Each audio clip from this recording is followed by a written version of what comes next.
কাজকর্মে কোমরে ব্যথা হয়েছে। ছেলে বলল, মা আমি মালিশ করে দিই, আমি শুয়ে পড়লাম। সে আমার কোমরে তেল লাগিয়ে আস্তে আস্তে মালিশ করতে লাগল। তার হাতের স্পর্শে ব্যথা কমতে লাগল। হঠাৎ সে বলল, মা তোমার ত্বক এত মসৃণ, আমি অস্বস্তি বোধ করলাম। সে আমার পিঠে মালিশ করতে করতে বলল, এই শরীর, এই ত্বক, এই সৌন্দর্য শুধু আমারই হওয়া উচিত। আমি উঠে বসতে গেলাম। সে আমাকে থামিয়ে বলল, মা আমি তোমাকে এভাবে স্পর্শ করতে চাই সারা জীবন। আমার হৃদস্পন্দন বেড়ে গেল। সে আমার কাঁধে হাত রেখে বলল, আমি তোমাকে ভালোবাসি, শুধু ছেলে হিসেবে নয়, একজন পুরুষ হিসেবে। তুমি আমার স্ত্রী হও। মালিশের তেলের গন্ধ ঘরে ছড়িয়ে আছে, কিন্তু আমার মন আরও উত্তেজিত হয়ে উঠেছে। সে আমার হাত ধরে বলল, মা বিয়ে করো আমাকে। আমি তোমার শরীর ও মনের সব যত্ন নেব।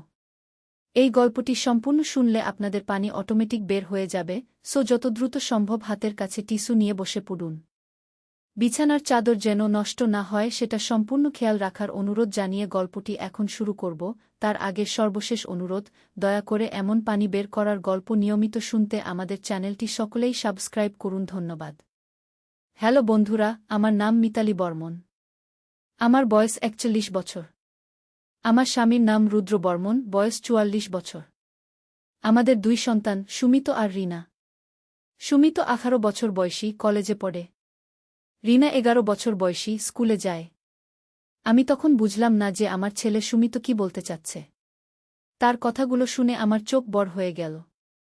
আমি তাড়াতাড়ি উঠে দাঁড়িয়ে বললাম, সুমিত তুমি কি বলছ? তুমি আমার ছেলে। সুমিত হেসে বলল, মা আমি তো শুধু বললাম তুমি খুব সুন্দর। আর তোমার ত্বক সত্যিই মসৃণ। আমি তো আর কিছু বলিনি। আমি তখনও বিভ্রান্ত ছিলাম। হঠাৎ সুমিত আমার দিকে এগিয়ে এসে আমার হাতটা ধরে বলল, মা দেখো আমার হাতের তালুতে কি লেখা। আমি তার হাতের দিকে তাকালাম। দেখলাম তার হাতের তালুতে কি যেন একটা অদ্ভুত চিহ্ন আছে। চিহ্নটা দেখতে একটা ত্রিভুজের মতো, কিন্তু তার ভিতরে একটা চোখের মতো কিছু একটা আছে। এটা কি সুমিত? আমি অবাক হয়ে জিজ্ঞেস করলাম। মা এটা একটা প্রাচীন রহস্য। আমি কলেজের লাইব্রেরিতে একটা পুরনো বই পেয়েছি। সেই বইয়ে লেখা ছিল যে যার হাতে এই চিহ্ন থাকবে সে তার পরিবারের সবচেয়ে প্রিয় মানুষটির সাথে একটা অদ্ভুত অভিজ্ঞতা পাবে। আমি ভ্রু কুঁচকে জিজ্ঞেস করলাম, কি ধরনের অভিজ্ঞতা? সুমিত রহস্যময় হাসি দিয়ে বলল, মা তুমি যদি আমার সাথে সেই পুরনো বইয়ের জায়গায় যাও তাহলে সব জানতে পারবে। কিন্তু আমাদের একসাথে যেতে হবে। আমি একটু চিন্তায় পড়ে গেলাম। তবে কৌতূহলের কারণে বললাম, ঠিক আছে, কিন্তু কোথায় যেতে হবে? সুমিত বলল, শহরের পুরনো অংশে একটা পরিত্যক্ত গির্জা আছে। সেখানেই সেই বইটা পেয়েছিলাম। কিন্তু মা আমাদের রাতের বেলা যেতে হবে। কারণ সেই চিহ্নের জাদু শুধু চাঁদের আলোতেই কাজ করে। আমার মনে কিছুটা ভয় হল। কিন্তু সুমিতের চোখে যে কৌতূহল আর উৎসাহ দেখলাম তাতে আমিও আগ্রহী হয়ে উঠলাম। রাত প্রায় ১টার সময় আমরা বের হলাম। সুমিত তার বাইকে করে আমাকে নিয়ে পুরনো শহরের দিকে গেল। রাস্তা খুবই ফাঁকা ছিল। চাঁদের আলো সবকিছু একটা রহস্যময় চেহারা পেয়েছে। পুরনো গির্জার সামনে পৌঁছে আমরা দেখলাম জায়গাটা বেশ ভয়ানক লাগছে। গির্জার দেয়ালগুলো ভাঙা, জানালায় কাচ নেই। কিন্তু সুমিত নির্ভীকভাবে এগিয়ে গেল। মা চলো ভিতরে যাই, সুমিত বলল। গির্জার ভিতরে ঢুকতেই আমি একটা অদ্ভুত শব্দ শুনলাম। মনে হচ্ছিল যেন কেউ ফিসফিস করে কথা বলছে। সুমিত তার মোবাইলের টর্চ জ্বালিয়ে এগিয়ে গেল। আমি তার পেছন পেছন গেলাম। হঠাৎ আমরা দেখলাম গির্জার বেদির কাছে একটা পুরনো বই খোলা অবস্থায় রাখা। বইটার পাতাগুলো পুরনো হলেও বেশ ভালো অবস্থায় আছে। সুমিত বইটার কাছে গিয়ে বলল, মা এই বইটাই। এই বইয়ের ভিতরেই সেই রহস্যের কথা লেখা আছে। আমি বইটার দিকে তাকালাম। বইটার নাম প্রাচীন রহস্যের সন্ধানে। বইটা খুলে দেখলাম তার ভিতরে অনেক অদ্ভুত চিত্র আর লেখা আছে। সুমিত একটা পাতায় আঙুল রেখে বলল, মা এখানে দেখো। এই চিহ্নের কথা লেখা আছে। আমি পড়লাম, যে ব্যক্তির হাতে এই চিহ্ন প্রকাশ পাবে সে তার সবচেয়ে প্রিয় মানুষের সাথে একটা অলৌকিক অভিজ্ঞতা পাবে। তারা দুজনে একসাথে একটা রহস্যময় জগতে প্রবেশ করবে, যেখানে তাদের মনের গভীর ইচ্ছাগুলো বাস্তব হয়ে উঠবে। কিন্তু এর মানে কি? আমি জিজ্ঞেস করলাম। সুমিত বলল, মা আমি জানি না। কিন্তু বইয়ে আরও লেখা আছে যে চাঁদের আলোতে এই চিহ্নে স্পর্শ করলে রহস্যের দরজা খুলে যাবে। হঠাৎ জানালা দিয়ে চাঁদের আলো এসে সুমিতের হাতের চিহ্নের উপর পড়ল। সাথে সাথে সেই চিহ্ন জ্বলজ্বল করতে শুরু করল। আমি ভয়ে পিছিয়ে গেলাম। কিন্তু সুমিত বলল, মা, ভয় পেজো না। এটাই তো আমরা চেয়েছিলাম। সুমিত তার হাত আমার দিকে বাড়িয়ে দিল। মা, আমার হাত ধরো। আমি দ্বিধায় ছিলাম, কিন্তু শেষ পর্যন্ত তার হাত ধরলাম। সাথে সাথে আমাদের চারপাশের পুরো পরিবেশ পাল্টে গেল। গির্জার ভাঙা দেয়াল আর ছাদ হঠাৎ নতুন হয়ে গেল। চারদিকে সুন্দর ফুলের বাগান দেখা দিল। আকাশে অসংখ্য তারা জ্বলজ্বল করছে। এটা কি হলো? আমি অবাক হয়ে বললাম। সুমিত হাসতে হাসতে বলল, মা, আমরা এক অলৌকিক জগতে চলে এসেছি। এখানে আমাদের স্বপ্নগুলো বাস্তব হয়ে উঠবে। আমি চারদিকে তাকালাম। সত্যিই জায়গাটা খুব সুন্দর। কিন্তু একটা অদ্ভুত অনুভূতি হচ্ছিল। হঠাৎ আমরা দেখলাম আমাদের দিকে একটা সুন্দর মহিলা এগিয়ে আসছেন। মহিলাটির পরনে একটা সাদা শাড়ি, চুল খোলা। মহিলাটি আমাদের কাছে এসে বললেন, তোমরা এই জগতে স্বাগতম। আমি এই জগতের রক্ষিকা। তোমাদের মনের ইচ্ছা অনুযায়ী এখানে সবকিছু হবে। সুমিত উৎসাহিত হয়ে জিজ্ঞেস করল, আমরা কি কি করতে পারি? মহিলাটি হেসে বললেন, তোমরা যা চাও তাই। কিন্তু মনে রেখো, এখানকার সব অভিজ্ঞতাই তোমাদের মনের গভীর থেকে আসবে। আমি একটু ভয় পেলাম। কিন্তু আমরা কিভাবে এখান থেকে ফিরে যাব? সূর্য ওঠার সাথে সাথে তোমরা নিজেদের জগতে ফিরে যাবে, মহিলাটি বললেন। সুমিত আমার হাত ধরে বলল, মা, চলো এই জগৎটা ঘুরে দেখি। আমরা এগিয়ে গেলাম। সুন্দর ফুলের বাগান পেরিয়ে একটা স্বচ্ছ নদীর কিনারায় পৌঁছালাম। নদীর জল এত পরিষ্কার যে তলদেশ দেখা যাচ্ছে। সুমিত বলল, মা, এই জলে স্নান করলে সব ক্লান্তি দূর হয়ে যায় বলে শুনেছি। আমি বললাম, তুমি কোথায় শুনলে? মনে হচ্ছে আমি আগে এখানে এসেছি, সুমিত একটু বিভ্রান্তির সাথে বলল। হঠাৎ আমার মনে হলো আমিও এই জায়গা চিনি। কিন্তু কিভাবে সম্ভব? আমরা নদীর ধারে বসলাম। চাঁদের আলো নদীর জলে প্রতিফলিত হয়ে একটা অপূর্ব দৃশ্যের সৃষ্টি করেছে। সুমিত হঠাৎ বলল, মা, তুমি কি মনে করো আমরা স্বপ্ন দেখছি? আমি বললাম, জানি না। কিন্তু সব কিছু খুব বাস্তব মনে হচ্ছে। মা, আমি তোমাকে কিছু বলতে চাই, সুমিত গম্ভীর হয়ে বলল। বলো। আমি আসলে সেই বইয়ে যা পড়েছি তার সবটা তোমাকে বলিনি। বইয়ে লেখা ছিল যে এই জগতে এসে মানুষ তার মনের সবচেয়ে গোপন ইচ্ছাটা জানতে পারে। আমি একটু ভয় পেলাম। কি ধরনের ইচ্ছা? সুমিত চুপ করে রইল কিছুক্ষণ। তারপর বলল, মা, আমার মনে হচ্ছে আমি তোমাকে সত্যিই অনেক ভালোবাসি। কিন্তু আমার ভালোবাসা হয়তো একটু অন্যরকম। আমার বুক কেঁপে উঠল। সুমিত, তুমি আমার ছেলে। এইসব কথা বলছো কেন? মা, আমি জানি। কিন্তু এই জগতে সব কিছুই ভিন্ন। এখানে আমাদের মধ্যকার সম্পর্ক হয়তো অন্যরকম হতে পারে। হঠাৎ আমি অনুভব করলাম যে আমার মনেও অদ্ভুত কিছু অনুভূতি জেগে উঠছে। আমি সুমিতের দিকে তাকালাম। আমার কেন জানি মনে হচ্ছিল যে সে আমার ছেলে নয়, বরং একজন পুরুষ বন্ধু। এটা কি হচ্ছে? আমি মনে মনে ভাবলাম। সুমিত আমার কাছে এগিয়ে এসে বলল, মা, এই জগতে আমরা যা যা ইচ্ছা করি সেটাই সত্যি হয়ে যায়। আমি চাই তুমি আমাকে শুধু ছেলে হিসেবে নয়, একজন মানুষ হিসেবে দেখো। আমি কিছুটা বিভ্রান্ত হয়ে গেলাম। এই জগতের প্রভাবে আমার মনেও কি যেন পরিবর্তন আসছে। হঠাৎ সুমিত আমার হাত ধরে বলল, মা, এই নদীতে স্নান করলে আমাদের মনের সব বিভ্রান্তি দূর হয়ে যাবে। আমরা আমাদের সত্যিকারের অনুভূতি বুঝতে পারব। আমি দ্বিধায় ছিলাম। কিন্তু এই অদ্ভুত জগতে সবকিছুই সম্ভব বলে মনে হচ্ছিল। সুমিত প্রথমে নদীতে নামল। তারপর আমার দিকে হাত বাড়িয়ে বলল, মা, আসো। আমি ধীরে ধীরে নদীতে নামলাম। জলটা ঠান্ডা ছিল কিন্তু খুব আরামদায়ক লাগছিল। সুমিত আমার কাছাকাছি এসে বলল, মা, এই জলে আমাদের সব ক্লান্তি দূর হয়ে যাবে। আমিও অনুভব করলাম যে সত্যিই আমার শরীর আর মনে একটা প্রশান্তি এসেছে। কিন্তু সাথে সাথে আমার মনে আরও অদ্ভুত কিছু অনুভূতি জাগছিল। সুমিত আমার দিকে তাকিয়ে বলল, মা, তুমি খুব সুন্দর দেখাচ্ছ। আমি লজ্জা পেলাম। কিন্তু একই সাথে একটা অদ্ভুত অনুভূতিও হল। হঠাৎ সুমিত আমার কাছে আরও এগিয়ে এলো। আমি পিছিয়ে যেতে গেলাম, কিন্তু পারলাম না। সুমিত, তুমি কি করছো? আমি বললাম। মা, আমি তোমাকে আরও কাছ থেকে দেখতে চাই, সুমিত বলল। আমার মনে হচ্ছিল যেন আমি একটা স্বপ্নের মধ্যে আছি। সবকিছু অবাস্তব লাগছিল। হঠাৎ দূর থেকে একটা আওয়াজ এলো। সুমিত! মিতালি! আমরা দুজনেই চমকে উঠলাম। দেখলাম সেই সাদা শাড়ি পরা মহিলাটি আমাদের দিকে এগিয়ে আসছেন। মহিলাটি কাছে এসে বললেন, তোমরা সাবধান থেকো। এই জগতে তোমাদের মনের গভীরের অন্ধকার দিকগুলোও বের হয়ে আসতে পারে। আমি জিজ্ঞেস করলাম, মানে হচ্ছে তোমাদের যে অনুভূতিগুলো স্বাভাবিক জগতে চাপা থাকে, এখানে সেগুলো প্রকাশ পেয়ে যেতে পারে। কিন্তু সেগুলো সবসময় ভালো নাও হতে পারে। সুমিত বলল, কিন্তু আমাদের তো কোনো খারাপ উদ্দেশ্য নেই। মহিলাটি বললেন, উদ্দেশ্য ভালো থাকলেও মনের গভীরে কি আছে তা আমরা সবসময় জানি না। তোমরা সাবধান থেকো। আমি সুমিতের দিকে তাকালাম। আমার মনে হল সুমিত কিছুটা বিভ্রান্ত। আমরা নদী থেকে উঠে এলাম। সুমিত আমার দিকে তাকিয়ে বলল, মা, আমার মনে হচ্ছে আমরা কোনো ভুল করছি। আমি বললাম, হ্যাঁ, আমারও তাই মনে হচ্ছে। আমাদের এখানে থাকা উচিত নয়। হঠাৎ আকাশের দিকে তাকিয়ে দেখলাম যে চাঁদের আলো কমে যাচ্ছে। দূরে পূর্ব আকাশে একটু আলো দেখা যাচ্ছে। সুমিত বলল, মা, সূর্য উঠতে চলেছে। আমাদের শীঘ্রই এখান থেকে চলে যেতে হবে। আমি স্বস্তির নিঃশ্বাস ফেললাম।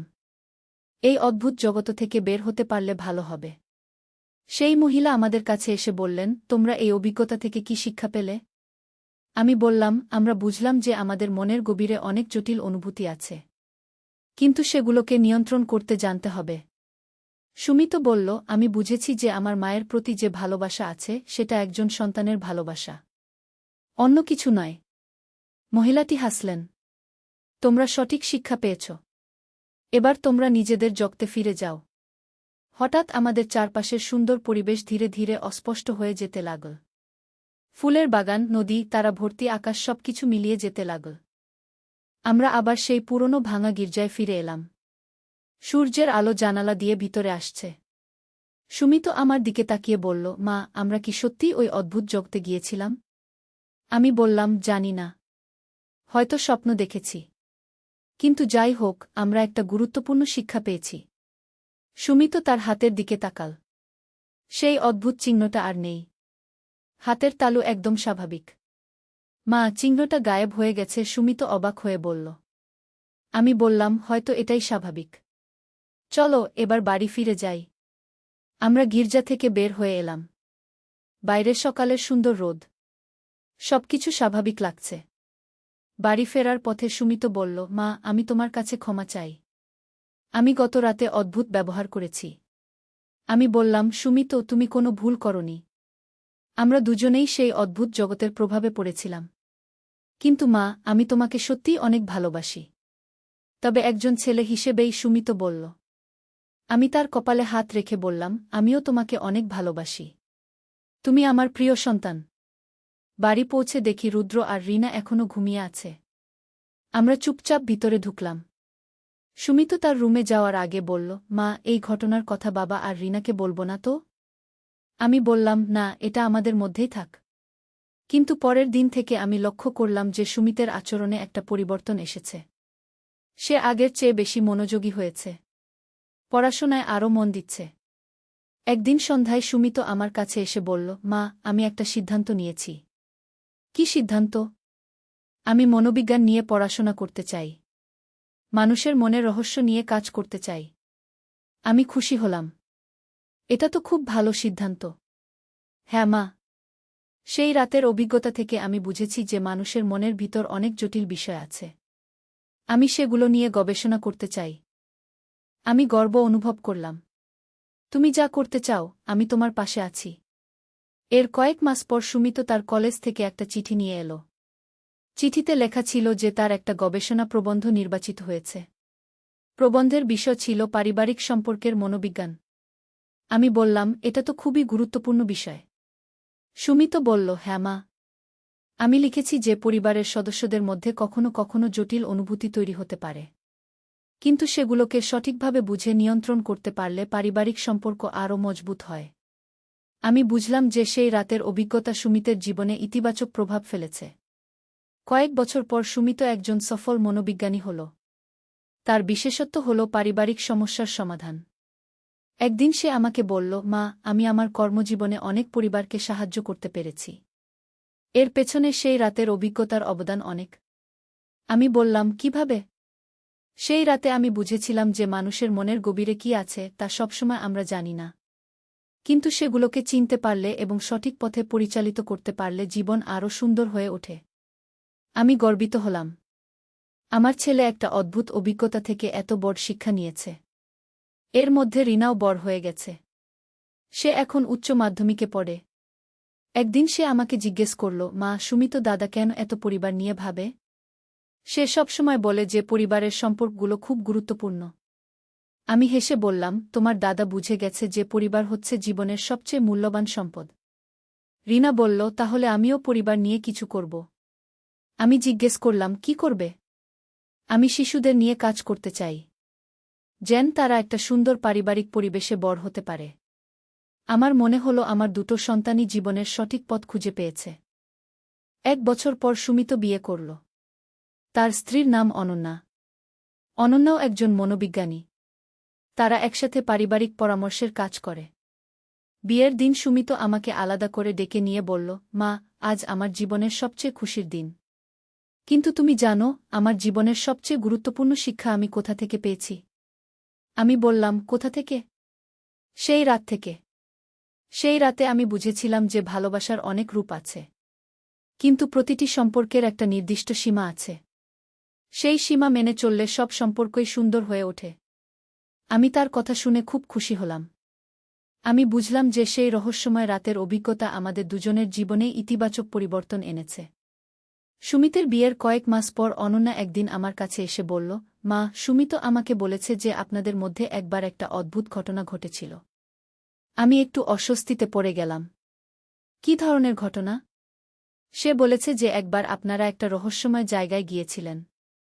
সেখানে তার মনে কিছু ভুল চিন্তা এসেছিল, কিন্তু সেই অভিজ্ঞতা থেকেই সে জীবনের সঠিক পথ খুঁজে পেয়েছে। আমি স্বস্তির নিঃশ্বাস ফেললাম। হ্যাঁ, সত্যিই একটা অদ্ভুত ঘটনা ঘটেছিল, কিন্তু সেটা আমাদের দুজনের জন্যই শিক্ষণীয় হয়েছে। অনন্যা বলল, মা, সুমিত বলে যে সেই ঘটনার পর থেকে সে বুঝে গেছে যে মানুষের মনের গভীরে অনেক জটিল অনুভূতি থাকতে পারে, কিন্তু সেগুলোকে সঠিকভাবে বিশ্লেষণ করে নিয়ন্ত্রণ করা সম্ভব। আমি বললাম, হ্যাঁ, এটাই সত্যি। মা, আমরা আমাদের কাউন্সেলিং সেন্টারে এই বিষয়ে কাজ করি। অনেক পরিবারে এ ধরনের জটিলতা থাকে, কিন্তু সঠিক পরামর্শ আর বোঝাপড়ার মাধ্যমে সেগুলোর সমাধান সম্ভব। আমি গর্বিত হলাম যে আমার ছেলে এবং তার স্ত্রী এত গুরুত্বপূর্ণ কাজ করছে। এর পরের বছর সুমিত আর অনন্যার একটি ছেলে হল। তার নাম রাখা হল অর্ক। আমি নানি হলাম। অর্কের জন্মের পর একদিন সুমিত আমাকে বলল, মা, এখন আমি নিজেও একজন বাবা হয়েছি। আমি বুঝতে পারছি যে একটি সন্তানের প্রতি বাবা মায়ের ভালোবাসা কত পবিত্র। আমি বললাম, হ্যাঁ, সন্তানের প্রতি বাবা মায়ের ভালোবাসা পৃথিবীর সবচেয়ে নিষ্কলুষ ভালোবাসা। সুমিত বলল, আমি এখন আরও ভালোভাবে বুঝতে পারি যে সেই রাতে আমার মনে যা এসেছিল সেটা কতটা ভুল ছিল। একজন মা আর ছেলের সম্পর্ক পৃথিবীর সবচেয়ে পবিত্র সম্পর্কগুলোর একটি। আমি তার কথা শুনে খুব আবেগপ্রবণ হয়ে গেলাম। এভাবে অনেক বছর কেটে গেল। আমি এখন 55 বছর বয়সী। রুদ্র এখন 49। সুমিত এখন 28 বছর বয়সে একজন সফল মনোবিজ্ঞানী। অনন্যার সাথে তার সুখী দাম্পত্য জীবন। তাদের ছেলে অর্ক এখন 7 বছর বয়সী, খুব বুদ্ধিমান আর চঞ্চল। রিনা এখন 18 বছর বয়সী। সে শিশু মনোবিজ্ঞান নিয়ে পড়াশোনা করছে। সেও তার দাদার মতো পরিবার নিয়ে কাজ করতে চায়। একদিন সন্ধ্যায় আমরা সবাই একসাথে বসে চা খাচ্ছিলাম। অর্ক তার দাদুর কোলে বসে গল্প শুনছিল। হঠাৎ সুমিত আমার দিকে তাকিয়ে বলল, মা, তুমি জানো, আমি আমার ক্লায়েন্টদের সাথে কাজ করতে গিয়ে বুঝেছি যে পারিবারিক সম্পর্কে যখন কোনো জটিলতা আসে, তখন সেটার মূল কারণ সাধারণত ভুল বোঝাবুঝি। আমি বললাম, ঠিক বলেছ। আর সেই ভুল বোঝাবুঝির সমাধান হচ্ছে খোলামেলা কথাবার্তা আর সঠিক বিশ্লেষণ। রিনা বলল, দাদা, তুমি কি সেই রাতের কথা বলছ যে রাতে তুমি আর মা কোথায় যেন গিয়েছিলে? আমি আর সুমিত দুজনেই চমকে গেলাম। তুমি সেই রাতের কথা জানো কি করে? রিনা হেসে বলল, আমি তো তখন ছোট ছিলাম, কিন্তু মনে আছে তোমরা দুজনে একসাথে কোথায় যেন গিয়েছিলে। পরের দিন থেকে দাদার আচরণে অনেক পরিবর্তন এসেছিল। সুমিত বলল, হ্যাঁ রিনা, সেই রাতে আমরা একটা অদ্ভুত অভিজ্ঞতার মধ্য দিয়ে গিয়েছিলাম। সেই অভিজ্ঞতা থেকেই আমি জীবনের সঠিক পথ খুঁজে পেয়েছি। অনন্যা বলল, সেই অভিজ্ঞতার কারণেই সুমিত এত দক্ষ একজন পারিবারিক পরামর্শদাতা হয়েছে। রুদ্র, যিনি এতক্ষণ চুপ করে শুনছিলেন, বললেন, মানুষের জীবনে কিছু ঘটনা ঘটে যা প্রথমে কষ্টকর বা বিভ্রান্তিকর মনে হয়, কিন্তু পরে দেখা যায় সেই ঘটনাগুলোই আমাদের জীবনের মোড় ঘুরিয়ে দেয়। আমি বললাম, ঠিক বলেছ। আমাদের জীবনেও তাই হয়েছে। ছোট্ট অর্ক হঠাৎ বলল, নানি, আমিও বড় হয়ে বাবার মতো মানুষের মনের সমস্যার সমাধান করব। আমি তাকে কোলে নিয়ে বললাম, হ্যাঁ সোনা, তুমিও মানুষের সেবা করবে। সুমিত বলল, মা, আমি এখন বুঝি যে সেই রাতের অভিজ্ঞতা আসলে আমাদের জীবনের একটা পরীক্ষা ছিল। আমরা সেই পরীক্ষায় উত্তীর্ণ হয়েছি। আমি বললাম, হ্যাঁ, আমরা বুঝতে পেরেছিলাম যে কিছু সীমা আছে যা অতিক্রম করা উচিত নয়। রিনা বলল, এইসব অভিজ্ঞতা থেকেই তো মানুষ শিক্ষা নেয়। সেই রাতে সবাই ঘুমিয়ে যাওয়ার পর আমি একা বারান্দায় দাঁড়িয়ে আকাশের দিকে তাকালাম। চাঁদ তখনও জ্বলজ্বল করছিল। আমার মনে পড়ল সেই রহস্যময় রাতের কথা। সেই অদ্ভুত জগৎ, সেই সাদা শাড়ি পরা মহিলা, সেই স্বচ্ছ নদী। এখনও মনে হয় যেন স্বপ্ন দেখেছিলাম। কিন্তু সেই স্বপ্ন বা যাই হোক না কেন, তা আমাদের জীবনে এক অমূল্য শিক্ষা দিয়ে গেছে। আমরা বুঝেছি যে পারিবারিক সম্পর্কের পবিত্রতা রক্ষা করা কত গুরুত্বপূর্ণ। আজ আমার ছেলে একজন সফল মনোবিজ্ঞানী, যে অনেক পরিবারের সমস্যার সমাধান করে। আমার মেয়ে শিশুদের কল্যাণে কাজ করতে চায়। আমার নাতি বড় হয়ে হয়তো আরও ভালো কিছু করবে। এভাবেই জীবনের চাকা ঘুরতে থাকে। কিছু অভিজ্ঞতা আমাদের শেখায়, কিছু আমাদের পথ দেখায়। সেই রহস্যময় রাত আমাদের জীবনে এমনই এক মাইলফলক ছিল। আমি মনে মনে সেই সাদা শাড়ি পরা মহিলাকে ধন্যবাদ জানালাম। তিনি যদি সত্যিই কোনো অলৌকিক শক্তি হয়ে থাকেন, তাহলে তিনি আমাদের সঠিক পথে পরিচালিত করেছেন। চাঁদের আলো আমার মুখে একটা শান্তির হাসি ফুটে উঠল। জীবন সত্যিই সুন্দর যদি আমরা তার রহস্যগুলো সঠিকভাবে বুঝতে পারি।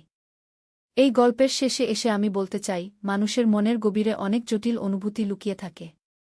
কিন্তু সেগুলোকে সঠিকভাবে বিশ্লেষণ করে নিয়ন্ত্রণ করতে পারলে জীবন হয়ে ওঠে আরও সুন্দর আর অর্থপূর্ণ। পারিবারিক সম্পর্কের পবিত্রতা রক্ষা করা আমাদের সবার দায়িত্ব। প্রতিটি সম্পর্কের একটা নির্দিষ্ট মর্যাদা আছে। সেই মর্যাদা বজায় রেখে চললেই আমাদের জীবন হবে সূক্ষ্ম আর শান্তিপূর্ণ।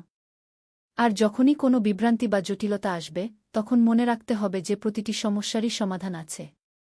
শুধু প্রয়োজন সঠিক বিশ্লেষণ আর ধৈর্যের। এই গল্পটি এখানেই শেষ। কিন্তু জীবনের গল্প কখনো শেষ হয় না। প্রতিদিনই নতুন নতুন অভিজ্ঞতা, নতুন শিক্ষা আর নতুন সুযোগ আসে। আমাদের কাজ হচ্ছে সেগুলো থেকে সঠিক শিক্ষা নিয়ে এগিয়ে যাওয়া।